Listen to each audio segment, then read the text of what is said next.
Welcome back to my channel.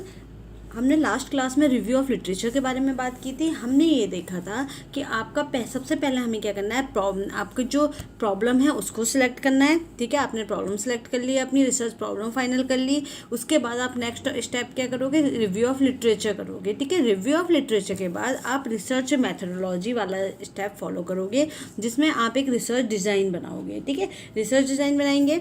तो research design बनाने के लिए, रिसर्च डिज़ाइन का मतलब क्या होता है, हम अपने रिसर्च में जो जो काम करने वाले हैं उसे हम डिटेल में बताएंगे कि हमें क्या काम करना है। अपने रिसर्च का प्रोसीजर हम पूरा बताएंगे, सैम्पल कितना लेंगे, टूल्स कौन सा लेंगे, रिसर्च का मेथड कौन सा यूज़ करेंगे हम। ठीक है, वेरिएबल्स हमारे रिसर्च में क्या क्या होंगे, सब कुछ हम किस में बताएंगे, अपने रिसर्च डिज़ाइन में हम हर चीज़ को एक्सप्लेन करेंगे अच्छे से, ताकि पढ़ने वाले को क्लियर हो जाए हम करना क्या चाहते हैं। ठीक है, तो यही आपकी क्या है, रिसर्च डिज़ाइन है।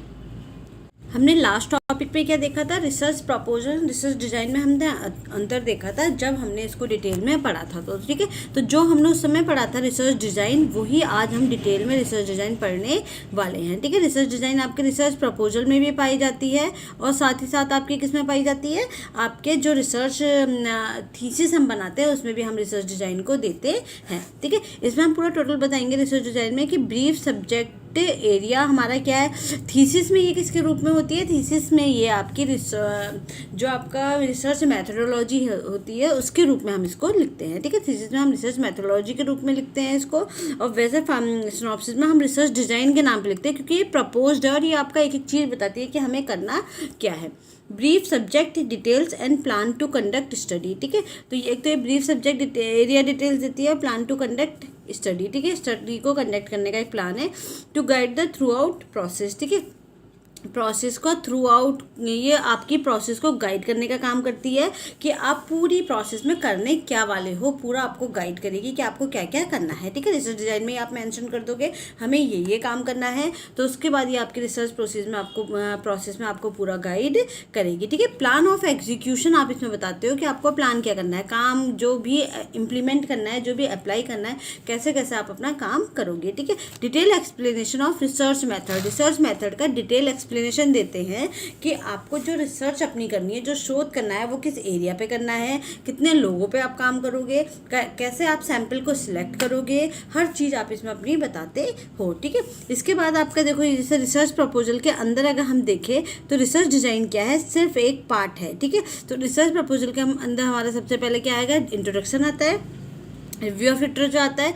ये रिसर्च प्रपोजल क्या बताया था मैंने, रिसर्च प्रपोजल है थीसिस से पहले वाला, जब हम एक प्रपोजल लेके जाते हैं कि हम इस पे थीसिस या डिजर्टेशन अपनी करना चाहते हैं, तो वो रिसर्च प्रपोजल है। ठीक है, तो उसमें हम रिसर्च डिज़ाइन बनाते हैं। ठीक है, तो ये आपका देखो, रिसर्च प्रपोजल में हमने इंट्रोडक्शन के बारे में बात की, रिव्यू ऑफ लिटरेचर के बारे में बात की, ऑब्जेक्टिव एंड हाइपोथेसिस के बारे में बात की। उसके बाद हम क्या बनाएंगे, रिसर्च डिज़ाइन बनाएंगे। ये सब हम पढ़ चुके हैं लास्ट क्लासेस में। ठीक है, उसके बाद अब हम किस स्टेप पे आ गए हैं, रिसर्च डिज़ाइन की स्टेप पे आ गए हैं। ठीक है, और फिर हमारा टीम, डिलीवरेबल, आउटकम्स, लिमिटेशन और आपका जो शेड्यूल एंड कॉस्ट है, ये सब हमारे किसके पार्ट है, ये सब हमारे रिसर्च प्रपोजल के पार्ट हैं। ये हम डिटेल में पढ़ चुके हैं। तो आज का जो हमारा टॉपिक है वो है हमारा रिसर्च डिज़ाइन, क्योंकि लास्ट टॉपिक में हम इंट्रोडक्शन पढ़ चुके हैं,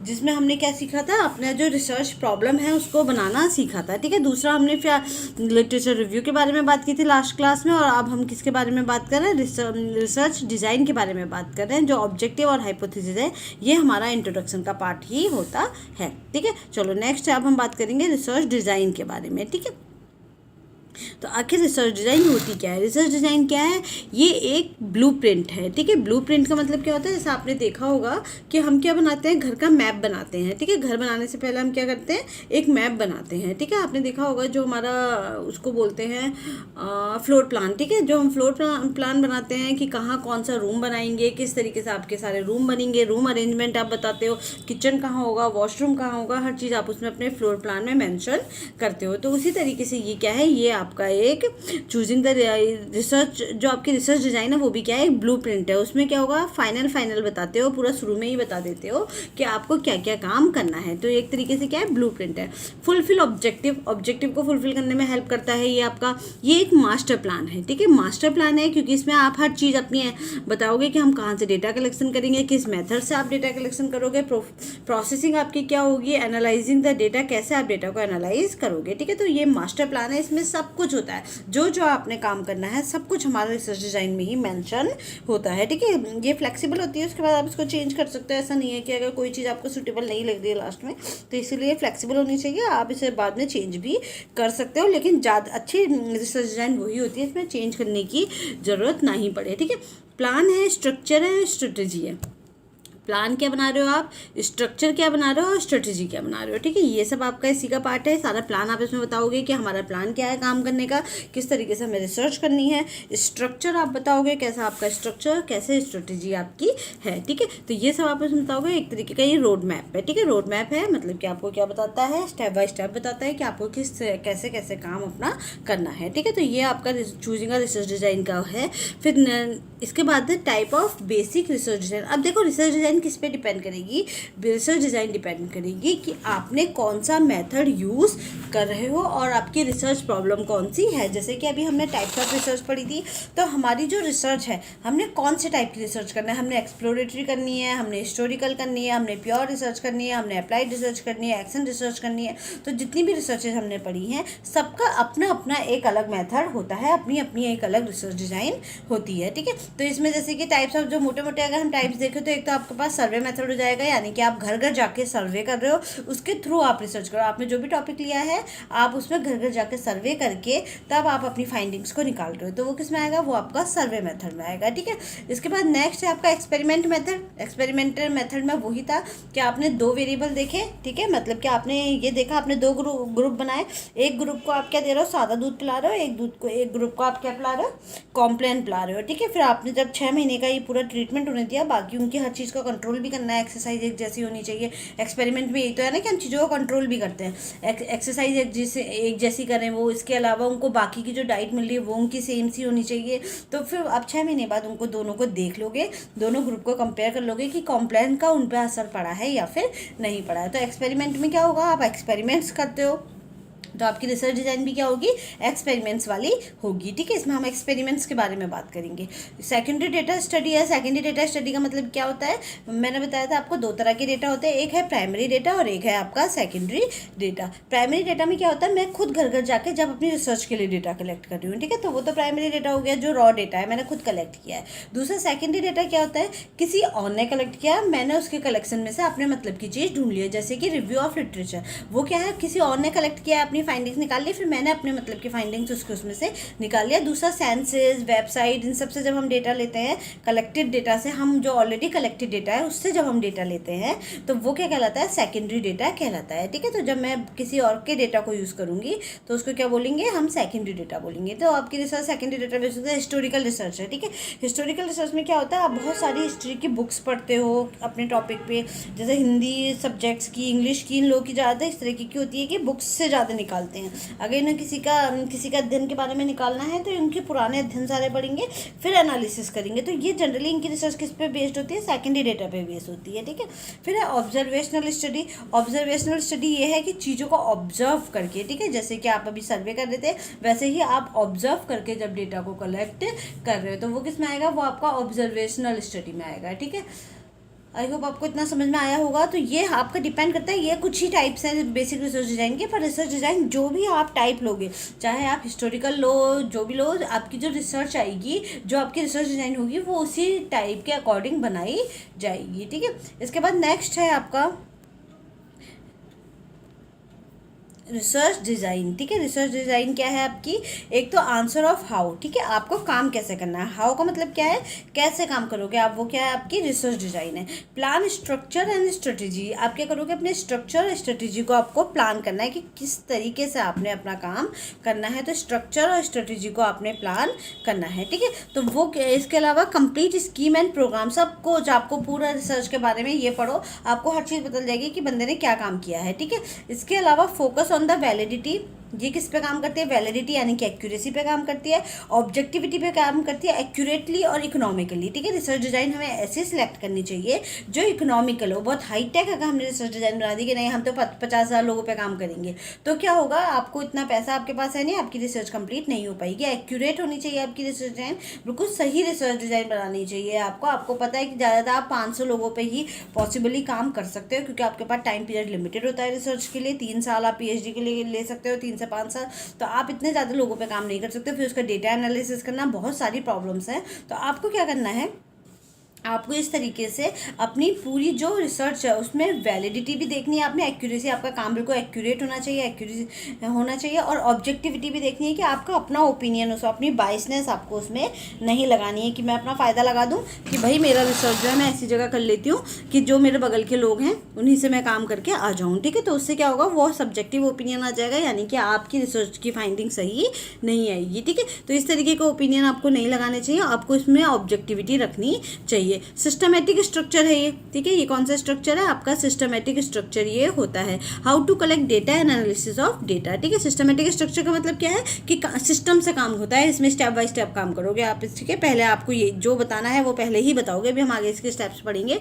ठीक है, बिल्कुल स्टेप बाय स्टेप आप हर चीज़ को प्रोसेस करो। एक तरह से साइंटिफिक है ये भी, ऐसा नहीं है कि हवा हवा में आप रिसर्च डिज़ाइन बना रहे हो। जो स्टेप्स हैं आपको उनको फॉलो करके अपने रिसर्च डिज़ाइन बनाने होंगे। ठीक है, how to collect data and analysis of data, किस तरीके से आप अपने डेटा को कलेक्ट करोगे और अपने डेटा को एनालिसिस करोगे, ये आप इसमें बताओगे। Sampling, plan of action, method of research, ये सब आप इसमें बताओगे। ठीक है, सैम्पलिंग आपकी कितनी होगी? सैम्पल का मतलब क्या होता है, जैसे कि बहुत बड़े 1 करोड़ लोगों में से हम 500 लोगों को निकाल लेते हैं, उन लोगों से पे काम करते हैं और फिर हम ये बात बोलते हैं कि जो 500 लोगों ने बोला है वही आपका सैम्पल, वही आपका पूरा 1 करोड़ लोग बोल रहे हैं। ठीक है, तो ये क्या है, ये आपकी सैम्पलिंग है। ठीक है, तो सैम्पलिंग क्या है आपकी?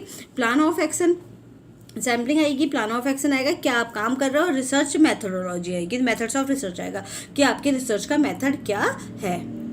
इसके साथ ही साथ आप इसमें अपना टाइम और कॉस्ट भी बताओगे कि कितना टाइम आपको लगेगा रिसर्च में, लगभग आपको कितना टाइम लग सकता है। कॉस्ट आप बताओगे, कितना खर्चा आपका, एक्सपेंसेस कितने आ सकते हैं। इसके बाद आप बताओगे स्टडी डिज़ाइन यूज, आप कौन सी स्टडी डिज़ाइन आप अपनी रिसर्च में यूज़ कर रहे हो। ठीक है, और रिसर्च मेथोडोलॉजी आप कौन सी यूज़ कर रहे हो, ये सब हम अपने रिसर्च डिज़ाइन में बताते हैं। ठीक है, फिर है फैक्टर अफेक्टिंग सिलेक्ट डिज़ाइन। ठीक है, जो आपकी रिसर्च डिज़ाइन है उसको सिलेक्ट करने के लिए क्या क्या फैक्टर्स जो हैं वो अफेक्ट करते हैं। तो सबसे पहला फैक्टर है इसमें टाइप ऑफ प्रॉब्लम आपको इफेक्ट करेगा। ऑब्वियसली जिस तरह का आपका टॉपिक होगा, जिस तरीके की टाइप ऑफ प्रॉब्लम होगी, उसी तरीके की क्या होगी आपकी रिसर्च डिज़ाइन होगी। ठीक है, तो सबसे पहला आपका टाइप ऑफ प्रॉब्लम इसको इफेक्ट करेगा। दूसरा आप स्टडी ऑफ डिज़ाइन, ठीक है, ऑब्जेक्टिव ऑफ स्टडी, स्टडी का ऑब्जेक्टिव क्या है, उद्देश्य क्या है, वो उसको इफेक्ट करेगा। ठीक है, इसके अलावा the existing state of knowledge about the problem is being study. ठीक है, मतलब अभी जो भी हमने सोचा है उस पर अब तक कितना काम हो चुका है और क्या नॉलेज का स्टेटस है इस समय आज के दौर में। ठीक है, ये आपको इफेक्ट करेगा। The resources are available for the study, और जो जो रिसोर्सेज आपके पास स्टडी के लिए अवेलेबल हैं ये आपको इफेक्ट करेगा। तो ये सारी चीज़ें आपकी इसमें इफेक्ट करेंगी जब आप रिसर्च डिज़ाइन को सिलेक्ट करोगे। ठीक है, तो आपको देखना पड़ेगा ना प्रॉब्लम क्या आपने सिलेक्ट किया। आपने एक ऐसा प्रॉब्लम सिलेक्ट किया है जिसमें आपको डिस्क्रिप्टिव रिसर्च लगानी है, तो आपकी रिसर्च डिज़ाइन भी तो डिस्क्रिप्टिव बनेगी। फिर आप उसमें लेबोरेटरी एक्सपेरिमेंट्स वगैरह नहीं बताओगे ना, आप उसे डिस्क्राइब कर रहे हो ऐसे कैसे, तो वेरिएबल्स को आपको मैनिपुलेट ही नहीं करना, तो लेबोरेटरी वगैरह की ज़रूरत ही नहीं है। तो आपका जो भी टॉपिक होगा, ठीक है, उसके हिसाब से आपको रिसर्च डिज़ाइन अपनी चूज़ करनी होगी। ठीक है, रिसर्च डिज़ाइन आपकी कहाँ से स्टार्ट होती है? ये आपकी स्टार्ट होती है फ्रॉम राइटिंग द हाइपोथेसिस, जहाँ से आप अपनी हाइपोथेसिस बनाना शुरू करोगे। ठीक है, हाइपोथेसिस बना दोगे, उसके बाद क्या करोगे आप, देयर ऑपरेशन इम्प्लीकेशन, फिर आप क्या करोगे, इनके ऑपरेशन इम्प्लीकेशन आप इसमें लगाओगे।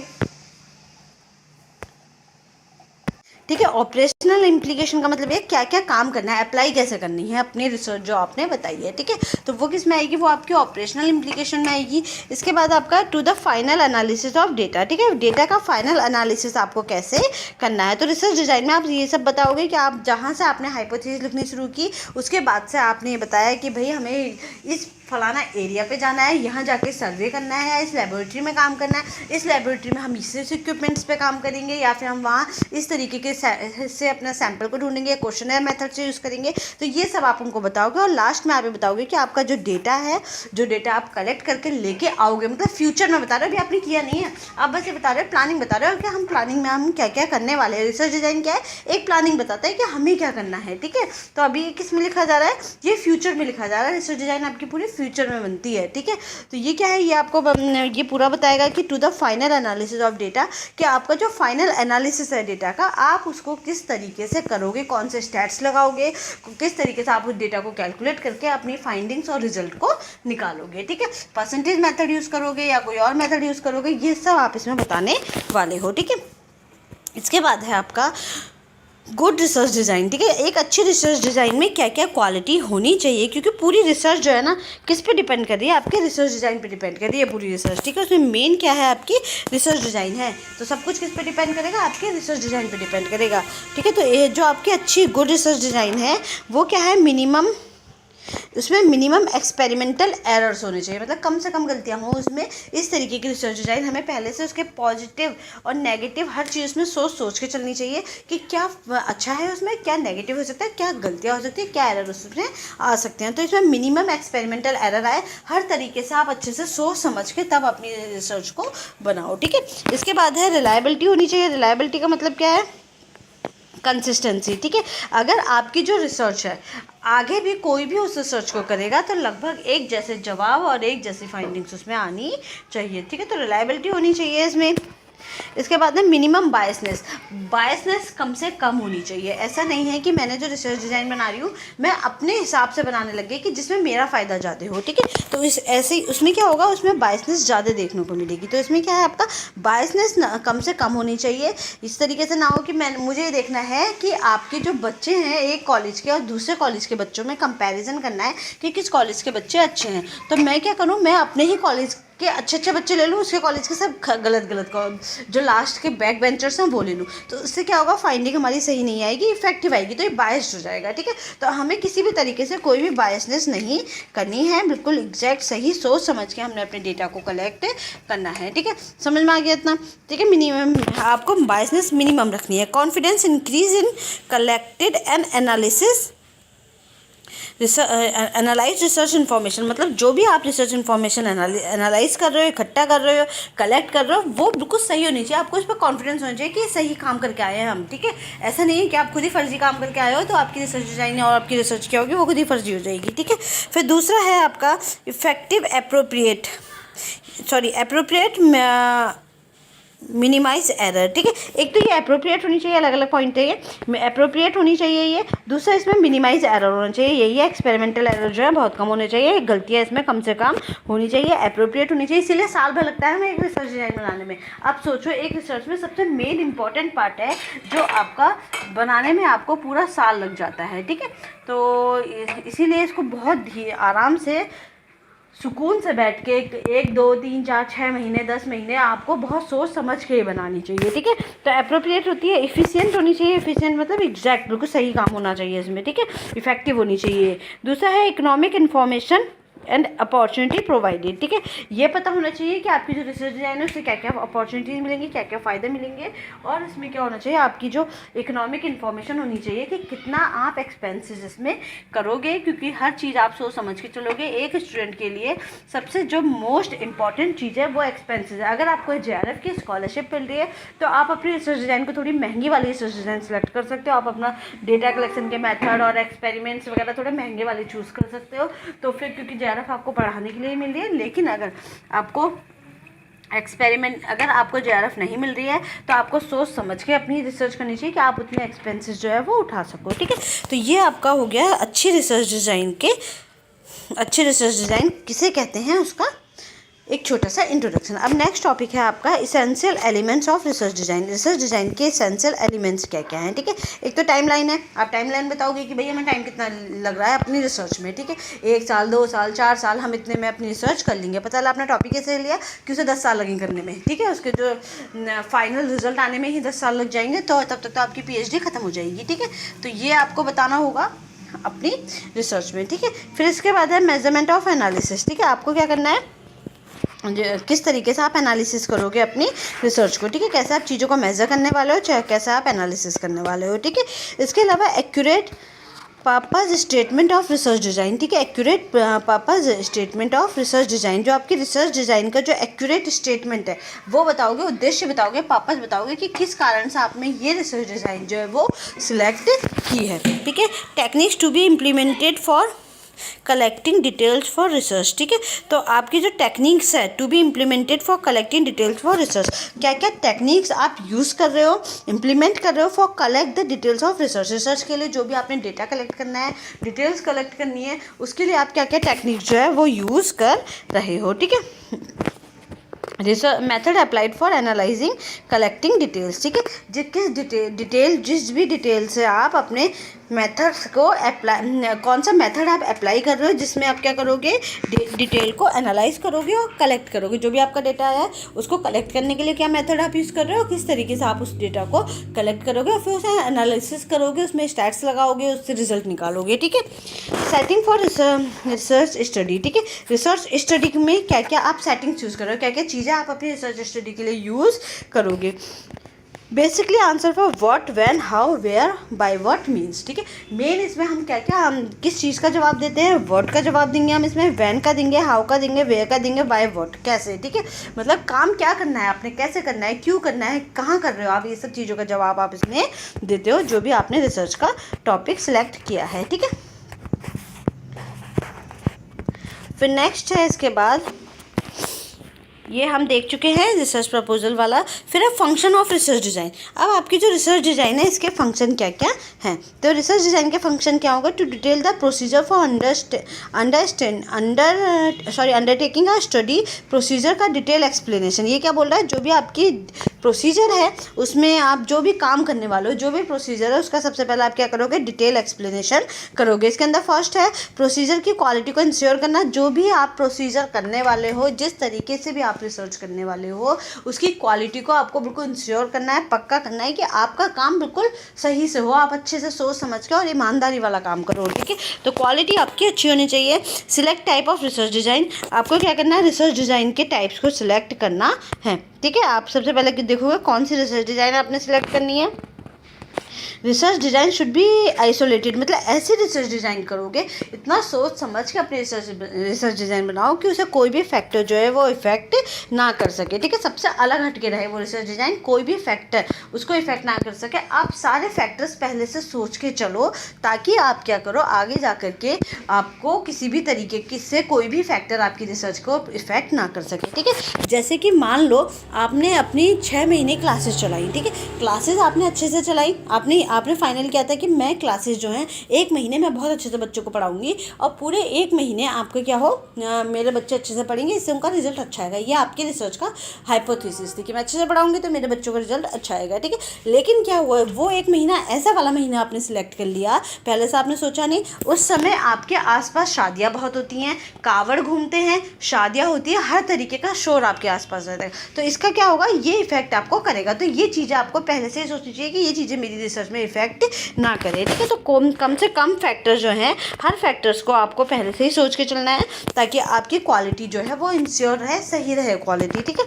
वर्क ऑन क्वालिटी, आपको क्वालिटी पे काम करना है तो उसके लिए वैलिडिटी पे काम करोगे, एक्यूरेसी पे काम करोगे और ऑब्जेक्टिविटी पे काम करोगे, ठीक है। वैलिडिटी क्या है, वैलिडिटी हमने पहले भी पढ़ा है अपने पहले दूसरे लेक्चर में, उसमें हमने देखा है वैलिडिटी का मतलब क्या होता है, एक्यूरेसी की, कोई भी काम कितना सही से आपने किया है, ठीक है, एक्यूरेट किया है, ठीक है। तो वो आपकी वैलिडिटी हो गई।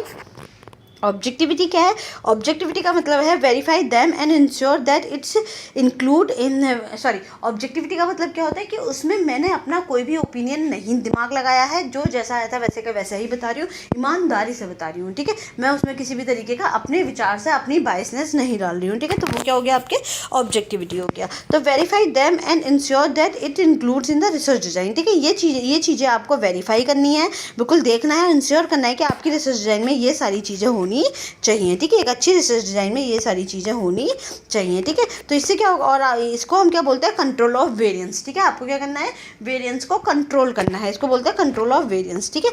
तो कंट्रोल ऑफ वेरिएंस में आपका क्या क्या आएगा, ये क्वेश्चन भी आया हुआ है कि कंट्रोल ऑफ वेरिएंस में क्या क्या आता है, वैलिडिटी आती है, एक्यूरेसी आती है और ऑब्जेक्टिविटी आती है, ठीक है। वैलिडिटी और एक्यूरेसी वैसे एक ही बात है, ठीक है। वैलिडिटी एक्यूरेसी एक ही बात है, एक्यूरेसी ही को है हम वैलिडिटी बोलते हैं। तो मेन आपका इसमें क्या है, वैलिडिटी और ऑब्जेक्टिविटी है, ये हमारे वेरिएंस के पार्ट होते हैं, ठीक है।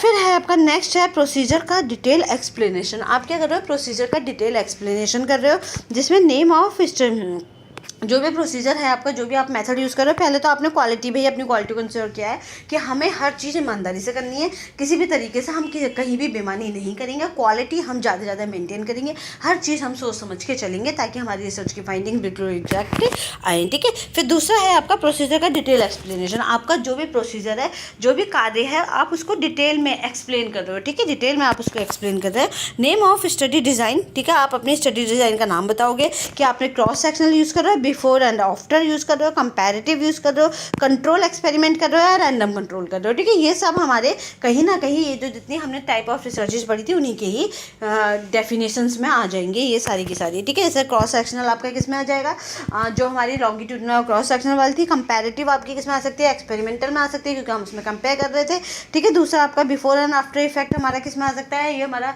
उसमें आ सकता है बिफोर एंड आफ्टर, ये भी आपका एक्सपेरिमेंट में आ सकता है। कंट्रोल एक्सपेरिमेंट और रैंडम कंट्रोल, ये सब हमारे एक्सपेरिमेंट के एक तरह से पार्ट हैं, ठीक है। तो ये सब हम देखेंगे कि हमारा मेथड और वो कौन सा है, कौन सी रिसर्च डिज़ाइन, कौन सी रिसर्च हम यूज़ कर रहे हैं। फिर इसके बाद है concept related to design. Design से रिलेटेड क्या क्या कॉन्सेप्ट्स हैं, क्या क्या चीज़ें आपको सोच समझ के चलनी चाहिए डिज़ाइन, आपकी रिसर्च डिज़ाइन से रिलेटेड, ठीक है। तो इसमें पहला कॉन्सेप्ट है डिपेंडेंट एंड इंडिपेंडेंट वेरिएबल, ठीक है।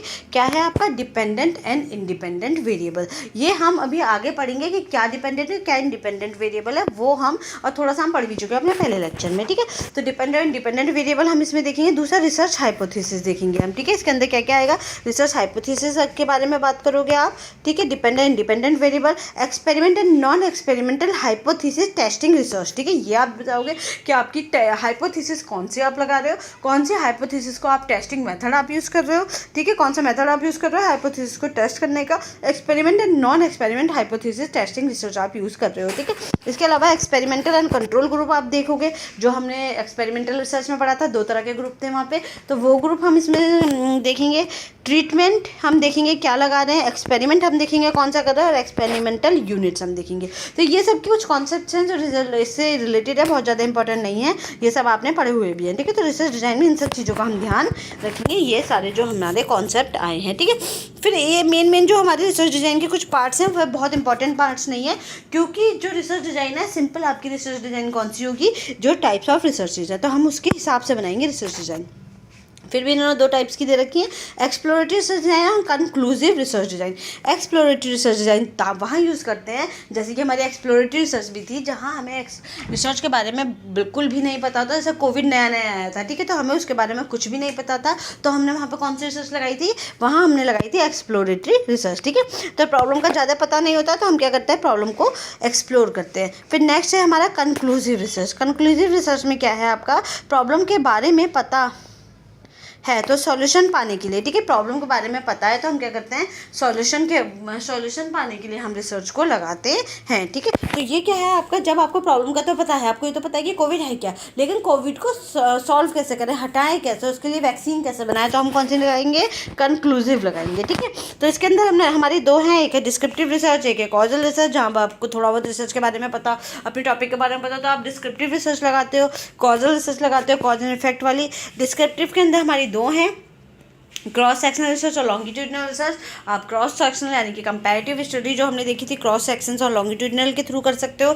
क्रॉस सेक्शनल के अंदर हमारी 2 हैं, सिंगल क्रॉस सेक्शनल रिसर्च और cohort study. Cohort study exam में आया हुआ है। सिंगल में क्या है, हम हर एक इंडिविजुअल के साथ काम कर रहे हैं, कोहर्ट में हम पूरे ग्रुप को लेके चल रहे हैं, ठीक है। तो कोहर्ट स्टडी आया हुआ है, कोहर्ट स्टडी का मतलब मल्टी क्रॉस सेक्शनल डिज़ाइन, ठीक है। इसमें हम ग्रुप वाइज चलाते हैं, कि कोहर्ट का मतलब होता है कि मैं ही देखूँगी जो 90s में जन्मे बच्चे हैं उनका उनका फिजिकल डेवलपमेंट कैसा है, और जो अब 2020 में जन्मे हुए बच्चे हैं उनका फिजिकल डेवलपमेंट कैसा है। तो ऑब्वियसली 90s वालों का फिजिकल डेवलपमेंट अच्छा होगा जो 2020 वालों से कंपैरिजन कर लें, क्योंकि आजकल फ़ोन का ज़माना है, बच्चे फ़ोन में ज़्यादा टाइम स्पेंड करते हैं। उस समय के बच्चे जो हैं वो अपना ग्राउंड में ज़्यादा खेलते थे, ठीक है। तो कोहर्ट स्टडी हो गई, जब हम पूरा ग्रुप वाइज बात करते हैं, एक ईयर वाइज, और इस तरीके से हम एक पर्टिकुलर क्लासिफिकेशन की बात करें कि हमें क्या करना है, 90s वाले बच्चे लेने हैं। तो 90s के जितने भी बच्चे हैं वो हमारे स्टडी का सेंसस हो सकता है, पॉपुलेशन हो सकता है, उसमें से हम कुछ सैम्पल्स निकाल लेंगे, ठीक है।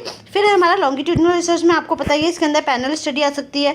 पूरा पैनल एक साथ मिल करके काम करता है, ठीक है। खूब सारे पैनल हैं जो लंबे समय तक काम करते रहते हैं, तो पैनल स्टडी इसके अंदर आ सकती है। और दूसरा ट्रेंड स्टडी है, अलग अलग समय पर ट्रेंड्स को स्टडी करते हैं हम, ठीक है। जैसे कि आज क्या चल रहा है, आजकल आप देख रहे हो कि लेगिंग्स और इस तरीके के ट्रेंड्स चल रहे हैं, कल को आपको वीडियोस के ट्रेंड दिखाई देंगे, आज आपके आजकल शॉर्ट्स के ट्रेंड चल रहे हैं। तो ये क्या क्या समय पे ट्रेंड आते रहते हैं, उसकी स्टडी हम करते हैं ट्रेंड्स स्टडी में, ठीक है।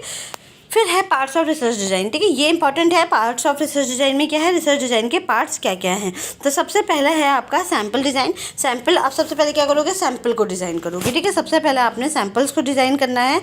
तो सैम्पल डिज़ाइन का मतलब क्या होता है, अगर मान लो आपको करना है, जितनी भी महिलाएं हैं हमारे देश में उन पे काम करना है कि महिलाओं का घर में क्या स्टेटस है, ठीक है। तो आप क्या करोगे, तो हमारे देश की जो 40 करोड़ या 50 करोड़ महिलाएं जो होंगी लगभग, वो हमारी क्या कहलाएंगी, वो हमारा पॉपुलेशन कहलाएगा, ठीक है। लेकिन अब हम 50 करोड़ महिलाओं पे तो काम नहीं कर सकते, तो हम उसमें से 500 महिलाएं ले लेंगे, और 500 महिलाएं हम इस तरीके से सिलेक्ट करेंगे कि सभी एरिया की महिलाएं आ जाए उसमें थोड़ी थोड़ी, ठीक है। और वो जो बात बोलेंगे हम ये मान के चलेंगे कि वो 50 करोड़ महिलाएं वो बात बोल रही हैं, ठीक है। तो सैम्पल साइज हम उसी को बोलते हैं, सैम्पल सिलेक्ट करना।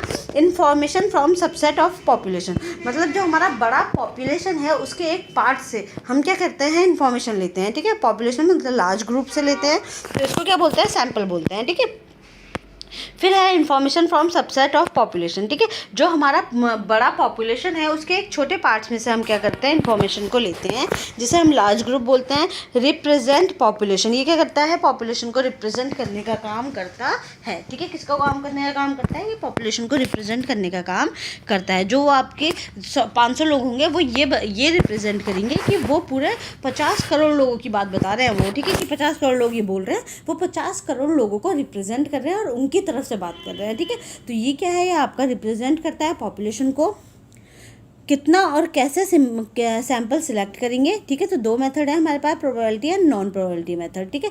दो मेथड है हमारे पास सैम्पल सिलेक्ट करने का, एक प्रोबेबिलिटी मेथड और एक नॉन प्रोबेबिलिटी मेथड, ये हम पढ़ेंगे अभी डिटेल में आगे, ठीक है। इसके बाद सेकंड है हमारा ऑब्जर्वेशनल डिज़ाइन, ठीक है। सबसे पहले तो आपने अपने सैम्पल को बताओगे, रिसर्च डिज़ाइन का पहला पार्ट क्या है, आपको सैम्पल अपना सिलेक्ट करना है।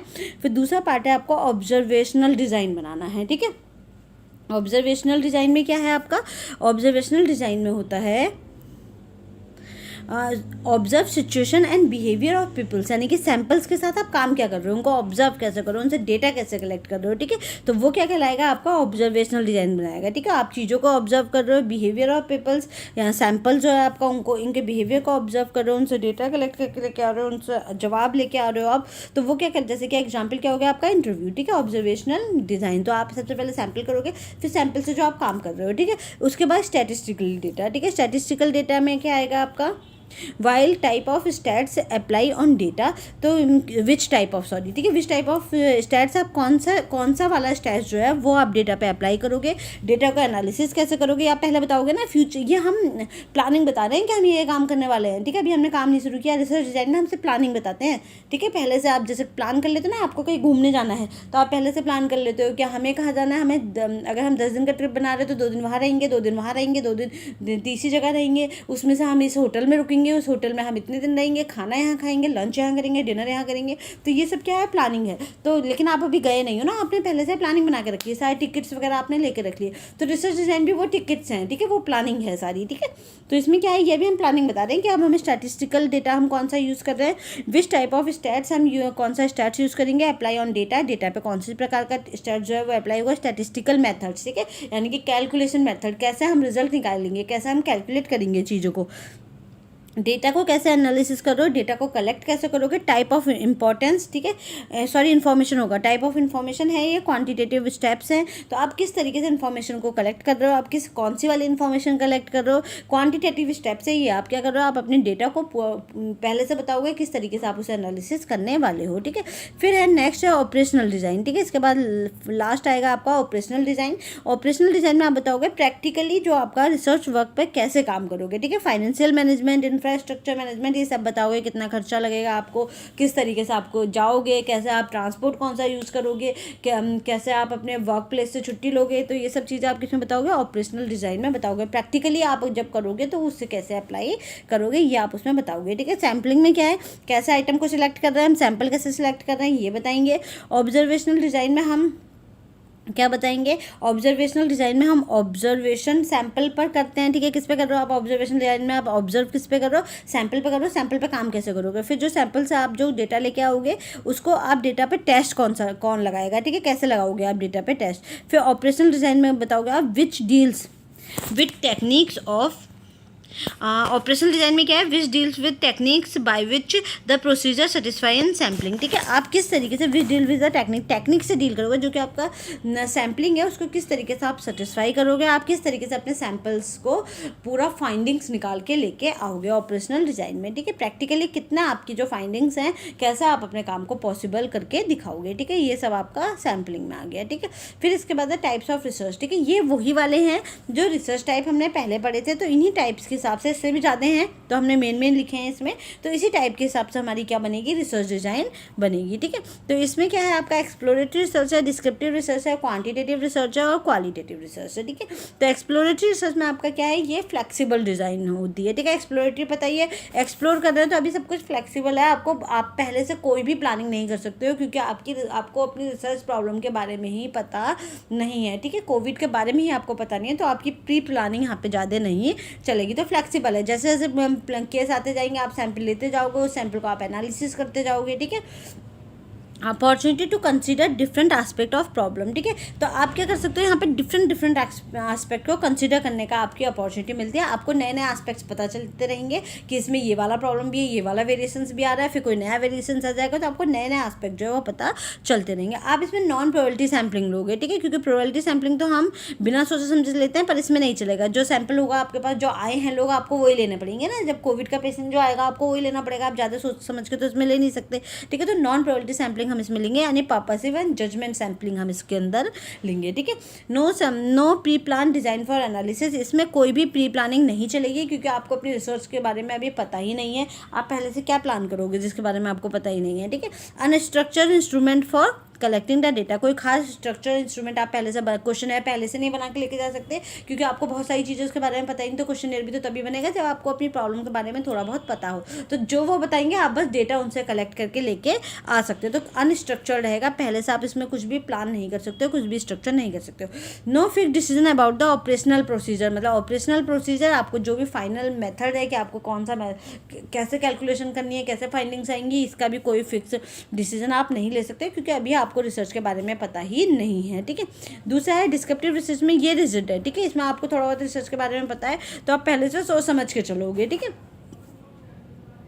फिर है प्रोटेक्शन अगेंस्ट बायस, ठीक है, इसमें क्या है आप पहले से सोच समझ कर चलोगे तो कोई खास बायसनेस इसमें नहीं होगी। मैक्सिमाइज रिलायबिलिटी, इसमें रिलायबिलिटी अच्छी रहेगी, ठीक है, आप विश्वास कर सकते हो इस वाली रिसर्च का, जबकि हम एक्सपेरिमेंट जो उससे पहले वाली हमारी एक्सप्लोरेटरी है उसमें हम इतना विश्वास नहीं कर सकते क्योंकि उसमें हमें ही नहीं पता कि क्या चल रहा है, ठीक है। प्रोबेबिलिटी और रैंडम सैम्पलिंग लोगे आप, इसमें सोच समझ के नहीं लोगे आप, इसमें से पहले वाले में तो आपको जो मिल रहा था मजबूरी थी, आपको वही लेना पड़ेगा, आपको सोच समझ के लेना था कि आपको वही पेशेंट लेना था जिससे आपका जो कोविड का है, लेकिन यहाँ पे ऐसा नहीं है, आप अपने हिसाब से सोच समझ के सैंपल ले सकते हो, ठीक है। इसमें कैसा आएगा, इसमें ये वाला क्वेश्चन आएगा, इसमें डिस्क्रिप्टिव में ये आ सकता है कि जो कोविड था, जो कोविड पेशेंट है वो किस तरीके से उन्होंने सफ़र किया है, ठीक है, और उनकी फैमिली मेम्बर्स ने कैसे सफ़र किया है, तो आप चीज़ों को डिस्क्राइब करोगे कि उस समय क्या चल रहा था, ठीक है, तो वो आपका डिस्क्रिप्टिव में आएगा, ठीक है। Pre plan design for analysis है, इसमें प्री प्लान बना सकते हो। Structure of well thought out instrument for collection of data, ठीक है, इसमें अच्छा इंस्ट्रूमेंट आप बना सकते हो, अच्छा क्वेश्चन है पहले से बना के तब आप डेटा कलेक्ट करोगे क्योंकि आपको प्रॉब्लम के बारे में सब कुछ पता है, थोड़ा बहुत पता है, काफ़ी हद तक पता है, अब आप क्या करोगे, अब आप उसका अब आप क्या करोगे, उसके बारे में डेटा कलेक्ट करोगे तो आप पहले से एक क्वेश्चनर बना के लेके जा सकते हो। Advance decision about operational procedure, stats वगैरह के कि कौन सा मेथड आपको लगाना है, इस सब के लिए आप एक एडवांस मेथड जो है वो यूज़ कर सकते हो, ऑपरेशनल प्रोसीजर आप यूज़ कर सकते हो, ठीक है। फिर है क्वान्टिटेटिव रिसर्च। क्वान्टिटेटिव रिसर्च में आपका कोरिलेशन, इसके अंदर कौन कौन सा आता है आपको, क्वान्टिटेटिव में कोरिलेशनल आ जाएगा, दो चीज़ों के बीच में क्वासी एक्सपेरिमेंटल रिसर्च आ जाएगा, एक्सपेरिमेंटल रिसर्च आ सकता है, और सर्वे मेथड आ सकता है। क्वान्टिटेटिव में क्या आता है कि हमें जहाँ एग्जैक्ट मिलता है, जैसे कि आपको कॉलेज जाना पसंद है या नहीं है, तो या तो आप हाँ बोलोगे या आप ना बोलोगे, ठीक है। तो ये क्वांटिटेटिव डेटा हो गया। तो कोरिलेशनल में हम देखेंगे आपको पसंद, आपको जो मार्केट, आपका जो क्लासरूम अटेंडेंस है वो आपके रिजल्ट से किस तरीके से कोरिलेट है, ठीक है। तो इसमें आपको कोरिलेशन आ जाएगा, ठीक है। तो किस तरीके से आपका क्या है, कोरिलेशनल मेथड, जिसमें आप एग्जैक्ट डेटा किस में लेते हो, आप नंबर्स में लेते हो, वो उसको क्या बोलेंगे हम, क्वान्टिटेटिव डेटा बोलेंगे। जहाँ पे हम जो सर्वे कर रहे हैं, जो डेटा ले रहे हैं वो नंबर्स में ले रहे हैं, ठीक है, वो क्वान्टिटेटिव डेटा हो गया। फिर है आपका क्वालिटेटिव है। क्वालिटेटिव में आपका हिस्टोरिकल आएगा, नरेटिव आएगा। हिस्टोरिकल मतलब अगर आपको पास्ट का कोई इवेंट के बारे में जानकारी लेनी है तो आप क्या करोगे, उससे पूछोगे लोगों से, तो आपके पास बहुत सारी चीज़ें निकल के आएंगी। डिटेल में आएगा, जो ओपन एंडेड क्वेश्चंस होते हैं, ठीक है, उस तरीके से आपके पास बहुत अच्छी लंबी चौड़ी डिटेल आ जाएगी। तो वो आपके नंबर्स में नहीं होगी, तो उसे एनालिसिस करने में आपको अलग मेथड यूज़ करना होगा, जो क्वालिटेटिव डेटा है। नरेटिव, जैसे कि नरेटिव में इसके अंदर आएगा नरेशन करना। आप किसी से पूछ रहे हो कि भाई आप अपने बारे में ये चीज़ बताओ, वो अपने बारे में उस चीज़ को बहुत नरेट करके बता रहा है, ठीक है, बात कहानियाँ सुना के बता रहा है, उसको नरेशन बोलते हैं, ठीक है। केस स्टडी मेथड आप इसमें आ जाएगा, जब हम किसी भी व्यक्ति या ग्रुप के बारे में बहुत इन डेप्थ स्टडी करते हैं तो उसको क्या बोलते हैं, केस स्टडी मेथड बोलते हैं। एथनोग्राफी ग्रुप हो गया। एथनोग्राफी ग्रुप क्या होता है, जब हम कल्चर, कास्ट या कास्ट ग्रीड बना करके ग्रुप में अध्ययन करते हैं, जब हम ये देख रहे हैं कि पर्टिकुलर कल्चर या पर्टिकुलर जो हमारा रिलीजन है उसमें कौन कौन से प्रोसेस जो है वो मैरिज का किस तरीके का मेथड चलता है, ठीक है। तो वो किस में आएगा, वो हमारा आएगा एडवांस डिसीजन अबाउट वो हमारा आएगा एथनोग्राफी में, ठीक है। जब हम किसी पर्टिकुलर कल्चर के बारे में सुन रहे हैं, ठीक है। जैसे कि अगर हम ये देखें कि पर्टिकुलर जो कल्चर है, पर्टिकुलर जो रिलीजन है, उसमें शादी की क्या क्या वो होती हैं, रिवाज होते हैं, ठीक है, क्या क्या रस्में होती हैं, तो वो किस में आएगा, वो एथनोग्राफी में आएगा, ठीक है। तो ये हमारे पूरे टोटल आपके रिसर्च डिज़ाइन के टाइप्स हैं। अब जो हमारा नेक्स्ट टॉपिक है वो सैम्पलिंग है, ये हम नेक्स्ट क्लास में पढ़ेंगे। तो रिसर्च डिज़ाइन को अच्छे से पढ़ लेना, वैसे तो आसान सा ही है, बिल्कुल सेम वैसा ही है जो कि हमारा टाइप्स ऑफ रिसर्च है। तो उसी को हमें क्या बताना है, जब हमने टाइप्स ऑफ रिसर्च सेलेक्ट कर ली तो हम उससे ही रिलेटेड हम रिसर्च डिज़ाइन बताएंगे, ठीक है। Thank you everyone, have a nice day.